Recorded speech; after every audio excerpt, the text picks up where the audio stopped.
in the CCMS team. We were pulled together to deliver the remedies that the FCA set out earlier this year, which all aim to reduce the cost of borrowing for our customers.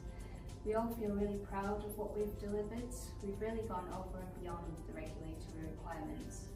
I've been here for 11 years, and one of my highlights this year is seeing how we've really changed in the way that we think about our customers and in the way that we've worked together with our colleagues around the business. Increased customer minimum pay due in the past, but this is the first time we offered this level of support, and this makes us really proud. In the future, we are looking to send personalised comms that will contain information such as recommended payment to help customers further understand persistent debt. An agile approach has meant that we can quickly adapt to the changing business priorities. We're enthusiastic about using scrums and sprints in practice. We've learned so much as a team, we're motivated and we have a great working relationship. This year we've made an enormous amount of progress and we will continue that in 2019. We've been working on this system for over a year, designing it and testing it, and it's been a key part of the delivery of the affordability project earlier this year. So that's been a real highlight, really satisfying to see it come to fruition and be such an important part of the bank's work this year, and that will continue into next year once we move away from Transact completely. A large part of the work on FICO was to do with ensuring that the data we've been seeing coming through is correct. This included raw and aggregated Experian data. It's important that the variables we coded are correct, as they are used in our scorecards, credit policy and fraud anti-money laundering policies. It required working with many teams, namely ourselves, decision science, credit, IT and the fraud team. We're fortunate to have played a part in this development, since a small number of projects at Bankwest see this many people come together to achieve one great goal.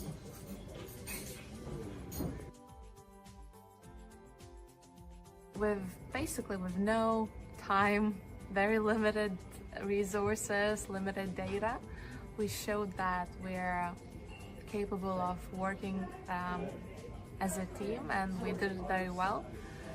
And yeah, we are capable of implementing changes quickly. It was great to see those models successfully launched in May this year, and to see an improvement that has resulted in our booking rate.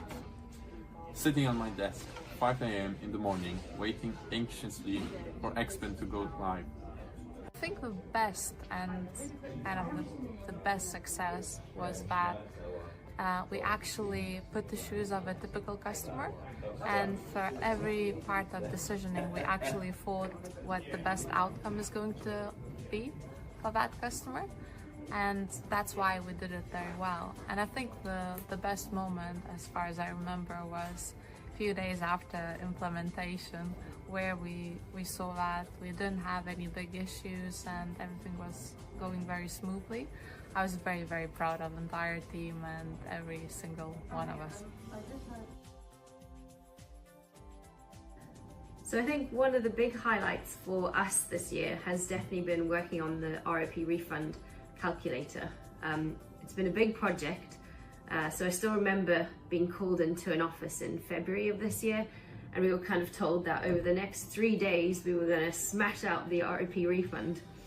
Well, kind of 7 or 8 months later, we finally got it done, and it has been a really big challenge, but it's kind of enabled us to learn so much, so it's been really rewarding kind of being able to finish it at the end across the bank. Yeah, and it's something we had to work at. So, you know, I'm from risk, you're from cards, we had to work with operations and client services, and they're people we wouldn't normally work together with. So actually building the rapport, spending time face to face was something we had to work on consciously as well as subconsciously over time as we develop that skill. So I think the final thing that we want to say to sort of you guys is, if you're whether it's after a little bit of clarity on a problem you've got, or whether it's you're up against the biggest brick wall that you can't work out how to knock down, like, ask someone for 5-10 minutes of their time, because like just explaining the problem, you might get the solution yourself without even their input. You might be able to get a completely different view and look at something a different way that will help you through it. Or actually, if you both can't do it, at least you know you're not the only one who's stuck on the problem.